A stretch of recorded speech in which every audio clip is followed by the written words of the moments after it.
جی السلام علیکم، میں جناب بوٹا فاروق بول رہا ہے۔ میرے وڈے ماموں اقبال بیگ انہاں دے چھوٹے ماموں رزاق بیگ انہاں دے چھوٹے جناب ماموں الطاف بیگ، انہاں دے نال بیٹھے ماموں اسحاق بیگ، انہاں دے چھوٹے جڑے ماموں مشتاق وہ انگلینڈ ہوندے تے ماموں اشفاق بیگ، نال میرا بیٹا بیٹھے ہے مظہر علی بیگ، میرا ماموں زاد بھائی مرزا شعیب بیگ انہاں دا بیٹا جی زیبی، بھی جناب ماموں زاد بھائی مرزا تیمور بیگ، مرزا زہیب بیگ ہے بھی ماموں زاد بھائی ہے بھی ماموں زاد بھائی مرزا شہباز المعروف وریام ہے بھی ماموں زاد بھائی جناب مرزا بلال بیگ گھوڑا دوڑان دے بڑے ماسٹر ہیں ماشاء اللہ، بڑا ناں جی انہاں دا۔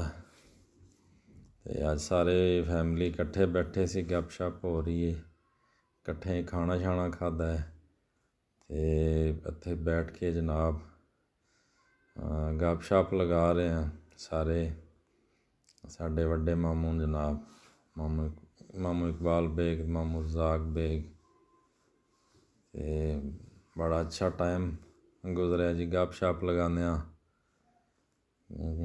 جڑا ماموں الطاف بیگ انگلینڈ ہوندے ماموں اسحاق بیگ بھی ابھی آئے سی تے کٹھیاں بیٹھ کے جناب روٹی شوٹی کھادی ہے۔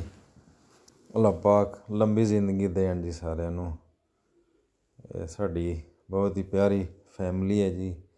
ایک ماموں کامن وہ انگلینڈ وہ چھٹی نہیں آئے، انہاں دی وچ کمی ہے، نہیں تے سارے اکٹھے ہی ایک ساتھ ویڈیو بن جانی سی تے انہاں دی کمی محسوس کر رہے ہیں سی۔